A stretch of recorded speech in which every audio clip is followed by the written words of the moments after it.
Radio Sucesos 101.7 FM presenta su noticiero Sucesos con Milton Pérez y Verónica Larrea. Un periodismo libre para una democracia plena. Los hechos y las opiniones de los sucesos que marcan nuestro tiempo.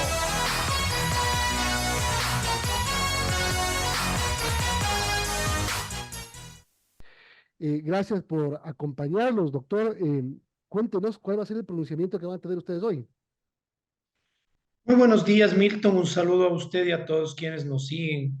Efectivamente, han sido momentos muy difíciles, siguen siendo momentos muy difíciles para el municipalismo ecuatoriano.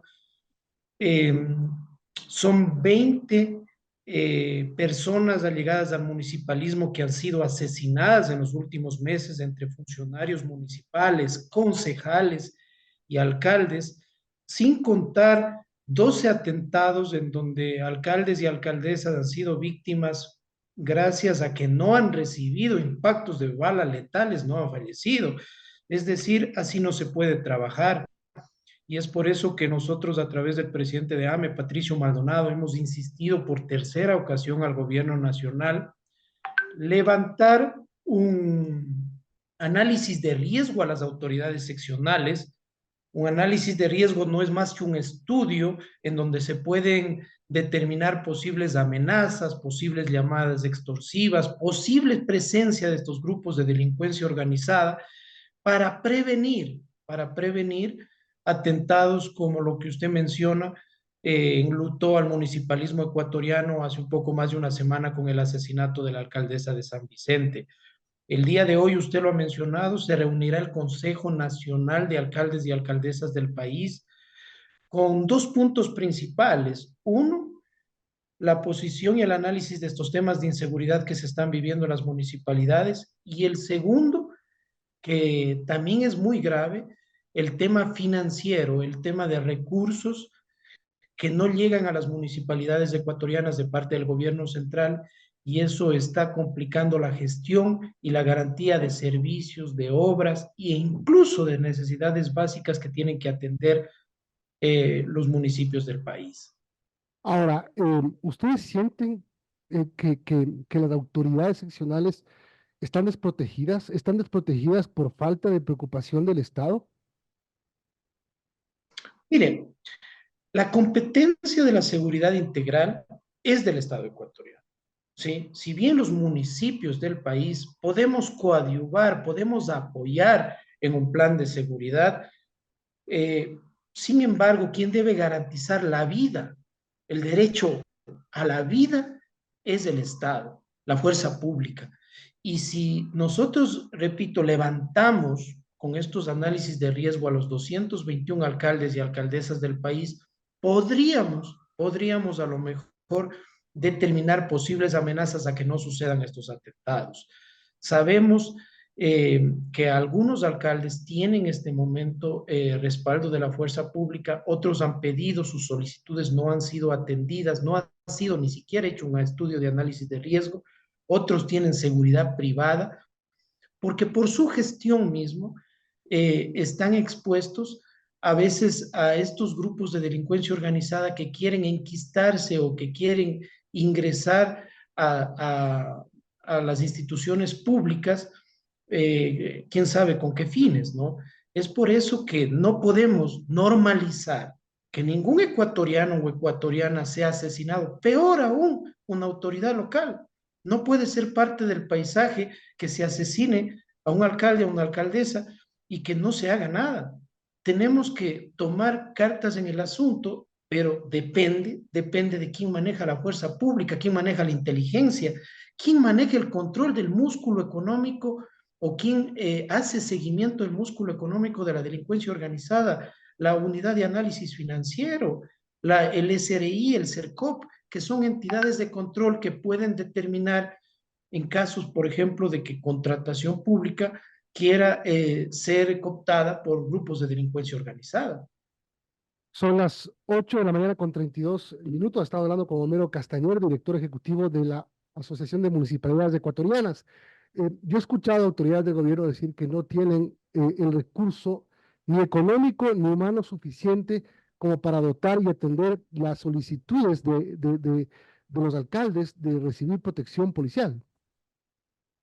Bueno, es entendible, sabemos y comprendemos la situación compleja de liquidez de la caja fiscal, comprendemos cuáles han sido los temas que se han venido viviendo estos meses. Sin embargo, hacer un estudio, un análisis de riesgo, eso no tiene costo, pues, o tiene un costo mínimo de levantar esa información y a lo mejor no todos los alcaldes y alcaldesas necesitan o llegan al porcentaje, porque eso se califica en un porcentaje de análisis de riesgo para tener seguridad pública, pero sí nos puede ayudar a prevenir. Y ese es, por ejemplo, una labor muy importante que el municipalismo puede hacer también en apoyo al Plan de Seguridad Nacional. Yo saludo que a estas alturas, ayer la ministra de Gobierno nos ha tomado en cuenta a los gobiernos autónomos descentralizados, lo hemos venido pidiendo hace meses atrás, convóquenos al COSEPE, háganos conocer cuál es este plan de seguridad, cómo se está ejecutando, cuál es la evaluación de lo que está sucediendo. ¿Quién más que los municipios de conocer territorio, los lugares que son zonas rojas, los lugares que son caldo de cultivo de la delincuencia?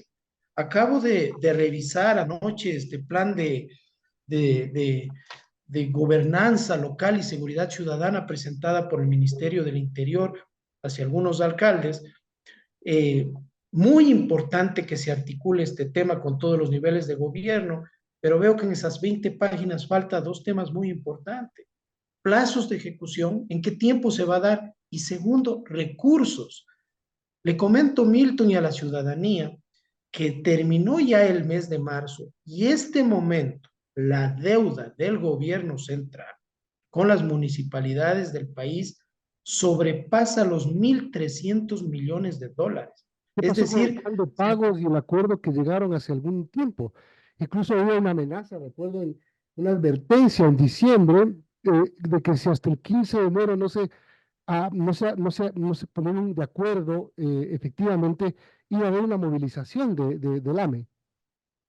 bueno, nosotros entendimos y con la declaratoria de conflicto armado que habría una prioridad, que había que atacar el tema de inseguridad y de violencia en el país, pero eso no quita que hay que cumplir la ley.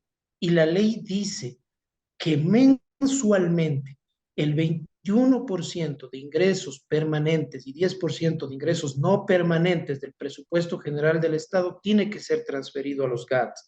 Transferencias que no llegan desde noviembre del año pasado.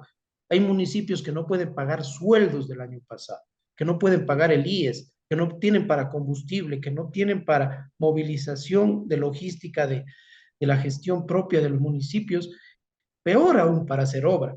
Entonces, justamente no se cumplió en ese sinnúmero de reuniones que gestionó el presidente de AME, Patricio Maldonado, incluso con el presidente de la República, con el ministro de Finanzas. No se ha cumplido, ha sido a cuenta gotas el pago discrecional a los municipios del país, y eso tiene una situación muy compleja. Y no podemos hablar de política pública o de pedir a los municipios que asuman corresponsabilidad en planes de luchar contra la delincuencia, en planes de incluso de recuperar el tejido social en contra de las olas de violencia, si no se tienen los recursos.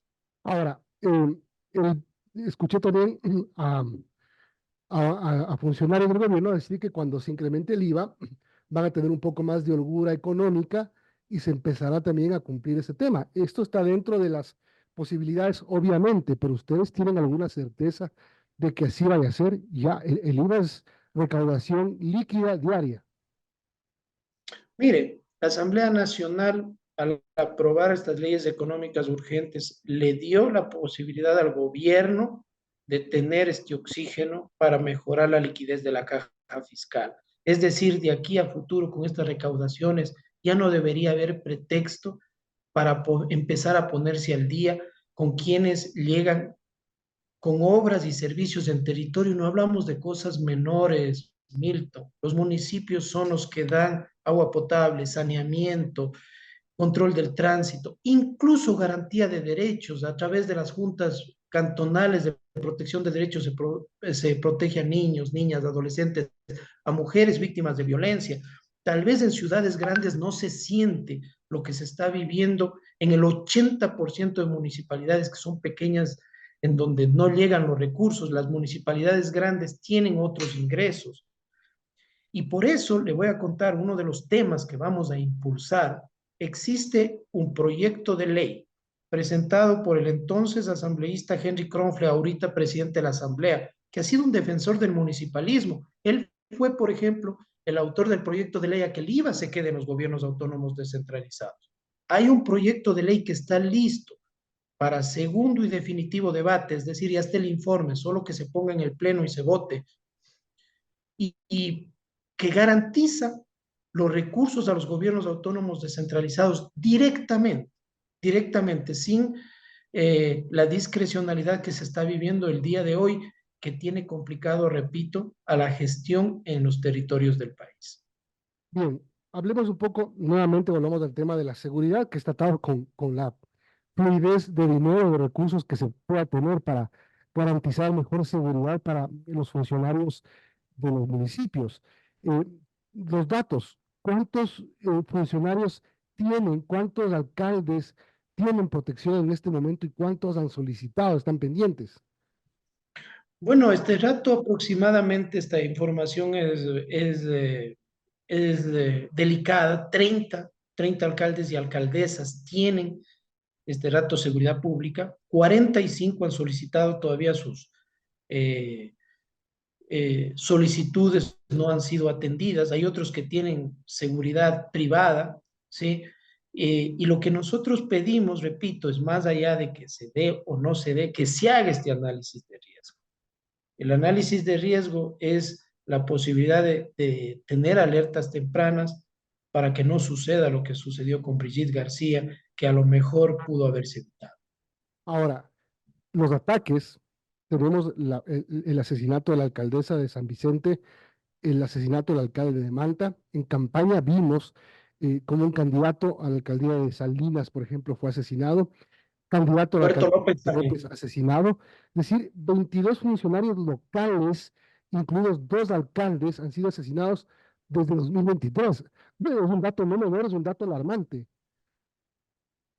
Sí, y eso hace que debemos tomar acciones. Tenemos nosotros, a ver, como municipio, incluso venimos trabajando en un tema muy importante de levantar datos en 8 cantones piloto con el apoyo del PNUD, de la ONU.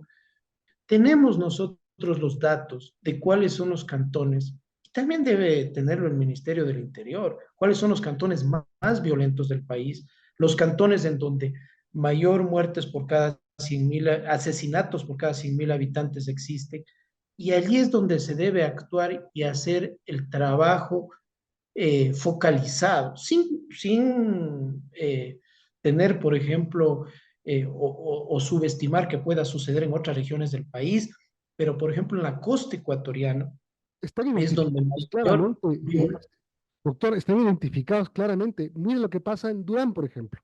El alcalde de Durán que no ha podido tener una gestión normal como su pueblo lo necesitaría después de lo que le pasó al inicio de su gestión.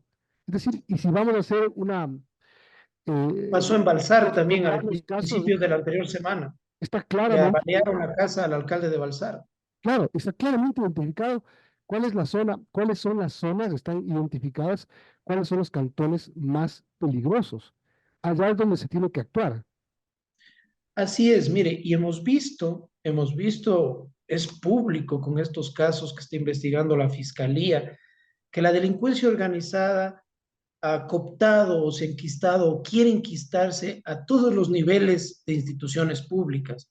Y los municipios no han sido ajenos, y muchas de esos atentados, de esas amenazas, se dan por la lucha de los alcaldes, alcaldesas, para no permitir que haya esas mafias dentro de las instituciones públicas. Y ahí es cuando se reciben también las amenazas, ahí es cuando se reciben los atentados. Usted ha mencionado el caso del alcalde de Durán, en donde realmente andar con chaleco antibalas, con casco, en medio de ametralladoras, complica la gestión y por eso nosotros pedimos, a ver, gobierno nacional, el municipalismo está dispuesto a trabajar, a apoyar en estas gestiones conjuntas para luchar contra la violencia, pero vivos. No puede ser posible que se asesinen alcaldes y alcaldesas y normalicemos esa situación. No puede ser.